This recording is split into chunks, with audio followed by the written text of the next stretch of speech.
प्यारे बच्चों, class 10th की वर्कशीट आ गई है। वर्कशीट नंबर 23 26 अगस्त 2020 की वर्कशीट है बेटा। इस वर्कशीट में हम करने वाले हैं पाइथागोरस थ्योरम, और हम इंग्लिश और हिंदी मीडियम दोनों में सेम टू सेम करेंगे। हम लोग अलग अलग वर्कशीट नहीं करने वाले हैं, क्योंकि पाइथागोरस को इंग्लिश में पाइथागोरस ही कहते हैं। पाइथागोरस थ्योरम आज हम करने वाले हैं।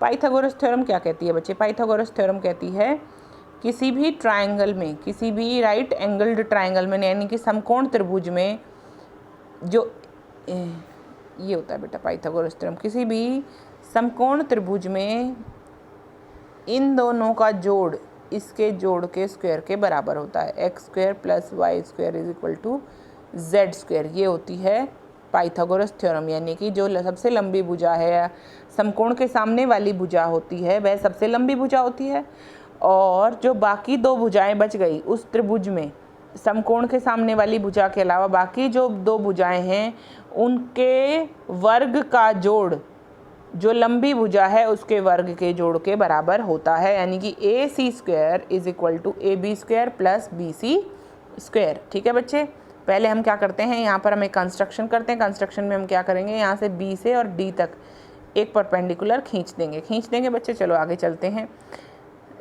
हम जानते हैं किसी समकोण त्रिभुज में समकोण वाले शीर्ष पर कर्ण लंबा खींचा जा सकता है। लंब के दोनों बने त्रिभुज संपूर्ण त्रिभुज के समरूप और एक दूसरे के समरूप भी होते हैं।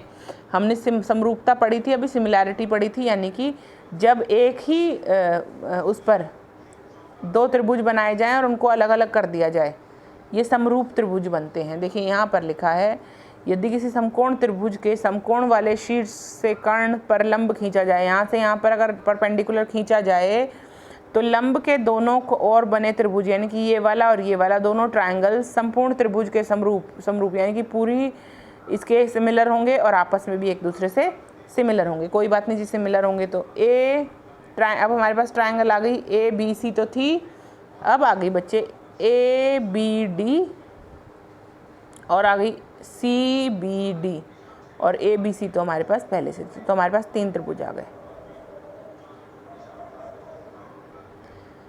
ए डी बी और A B C. A D B और ए बी सी,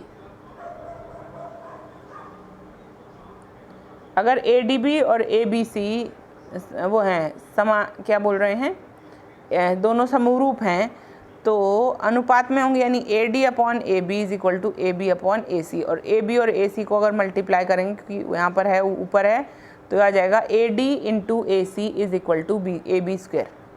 ये निकाला बच्चे। अगले में B D C A B C के बराबर है, तो C D upon B C is equal to B C upon A C, तो बी सी दो बार into C D A C. Next question कहता है, या इस क्वेश्चन तो कर ही नहीं रहे, यही कर रहे हैं, जोड़ दोगे इस सबको जोड़ोगे तो ये आ जाएगा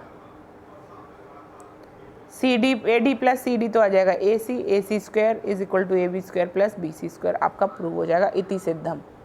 ठीक है बच्चे, सवालों पर आते हैं। सवाल ज़्यादा ज़रूरी हैं। 7 सेंटीमीटर, 24 सेंटीमीटर, 25 सेंटीमीटर, क्या ये समकोण त्रिभुज हैं? हाँ हैं, क्योंकि बेटा देखो 25 का स्क्वायर होता है 625, 25 का स्क्वायर होता है 625, 24 का होता है 576, 7 का होता है 49, 49 और 576 को जोड़ोगे 625 आएगा। ये है, ये समकोण त्रिभुज है। 3, 8 और 6, देखिए बच्चे, 3 इज़ 9, 8 इज़ 64 और 6 इज़ 36, 36 और 9 45, 64 नहीं हो रहा, तो ये त्रिभुज नहीं है, समकोण त्रिभुज नहीं है। अगला क्वेश्चन कहता है, यहाँ पर क्वेश्चन दिए गए हैं, हाँ यहाँ पर क्वेश्चन दिया गया है, ए बी सी एक समद्विबाहु त्रिभुज है।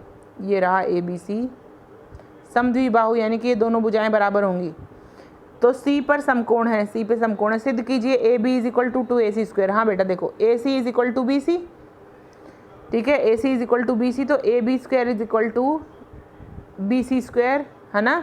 तो बी सी की जगह हमने क्या लिख देंगे, ए सी लिख देंगे, क्योंकि बी सी और ए सी क्या है, बराबर हैं, समद्विबाहु त्रिभुज है। ठीक है बच्चे, ये भी सवाल ध्यान से करना बच्चे, इसको भी याद कर लेना कैसे करना है, क्योंकि एग्जाम में पूछा जाता है ऐसा सवाल भी।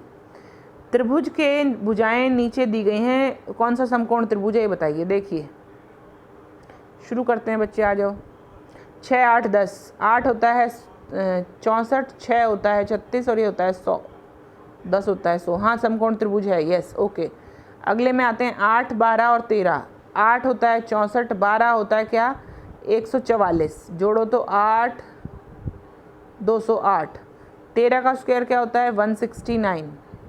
13 का दुगना करेंगे तो कितना आएगा, 13 का 169, 169 और 208 नहीं मिलेंगे, तो ये सम क्या है, समकोण त्रिभुज नहीं है। h का मान ज्ञात कीजिए। चलिए h का मान ज्ञात कीजिए। देखो बच्चे, h स्क्वायर जमा 25, h स्क्वायर जमा 5 square is equal to 10 square. h square जमा 5 square is equal to 10 square, यानी h square is equal to 100 घटा 25, तो h square is equal to √75। Pythagoras theorem लगाई हमने और कुछ नहीं लगाया बट, तो h की वैल्यू क्या आ गई √75। ठीक है बच्चे, √75 को और एक और तरीके से लिख सकते हैं।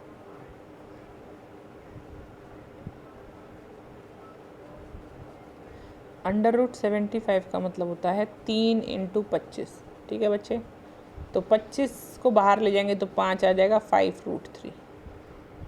ठीक है बच्चे, इसको 5√3 भी लिख सकते हैं। अगला क्वेश्चन कहता है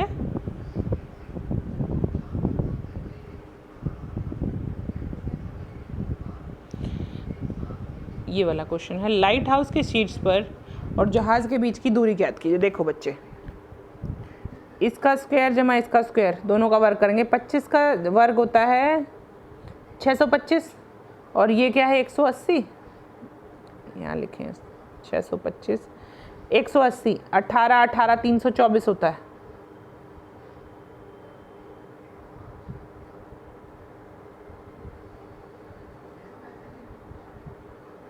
दो जीरो भी तो आएंगे बेटा 324 के साथ।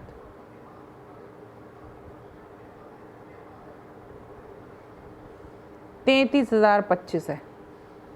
33,025 क्या है, अंडर दी रूट, इसको निकालेंगे।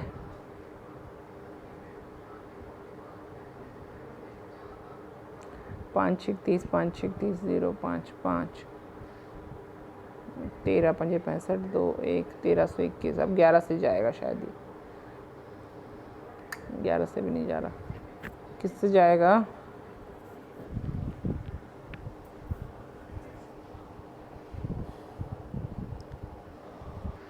चलिए बच्चे ये आएगा 625 और हमने जोड़ लिया था 33025 आया था ना, 33025 का अंडर द रूट जब निकालेंगे तो बेटा ये प्रॉपरली नहीं आएगा, 181 समथिंग आ जाएगा, वो डेसिमल में पॉइंट में हम लगा देंगे। चलिए आगे चलते हैं। एक गुब्बारे का धागा 13 मीटर लंबा है। एक गुब्बारे का धागा क्या है, थोड़ा बड़ा करते हैं बच्चा, इसको लिख लेते हैं ताकि मैं समझा सकूं आपको। एक गुब्बारे का धागा 13 मीटर लंबा है, ठीक है, और ज़मीन से 12 ऊपर खिड़की पर पहुंच जाता है। 12 मीटर ऊपर खिड़की, दीवार के आधार से खूंटी की दूरी ज्ञात की जिससे गुब्बारा बंधा है। 13 मीटर लंबा है और ज़मीन से 12 मीटर ऊपर खिड़की पर पहुंच जाता है। ये 12 मीटर है, पहुंच जाता है, जिससे गुब्बारा बंधा है। एक गुब्बारा 13 मीटर लंबा है, ठीक है बच्ची, वह ज़मीन से 12 मीटर ऊपर खिड़की तक पहुंच जाता है। ज़मीन से 12 तक पहुंच जाता है, ठीक है। उस खूंटी की ज्ञात, गुब्बारे का धागा, दीवार के आधार से खूंटी की दूरी ज्ञात करें जिससे गुब्बारा बंधा है। कोई डायग्राम दिया है क्या हमें? नहीं, कोई डायग्राम नहीं है। एक गुब्बारे का धागा 13 मीटर लंबा है, ठीक है बच्चे, ज़मीन से 12 मीटर ऊपर खिड़की पर पहुंच जाता है। ज़मीन से 12, हाँ ठीक है, पहुंच जाता है। दीवार के आधार से खूंटी की दूरी ज्ञात की जिससे गुब्बारा बंधा हुआ है।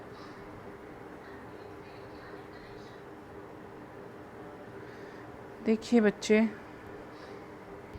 बेटा ये सवाल कुछ ऐसे बन रहा है, बाकी आप अपनी मर्ज़ी से बनाइएगा, क्योंकि ये अगर ऐसा बनेगा बेटा, ये अगर 13 मीटर है और ये 12 मीटर है तो ये आएगा 5, ठीक है बच्चे। अगर ये डायग्राम ऐसा बन रहा है, अगर ये डायग्राम किसी और तरीके से बन रहा है, क्योंकि डायग्राम क्लियर नहीं आ रहा, ये 13 है, ये 12 मीटर है, और ये पूछा गया है शायद ये आएगा 5। कैसे? इसका ये जमा ये इसका स्क्वायर आना चाहिए था, इसका वर्ग। तो एक का वर्ग होता है 169, 13 का बराबर है 144 जमा एक्स स्क्वायर। 144 को यहाँ ले जाएंगे तो एक्स स्क्वायर आ जाएगा 25 और एक्स आ जाएगा 5। आई होप ये वर्कशीट आपको समझ में आई। कोई डाउट हो तो पूछिएगा। बाय बच्चों।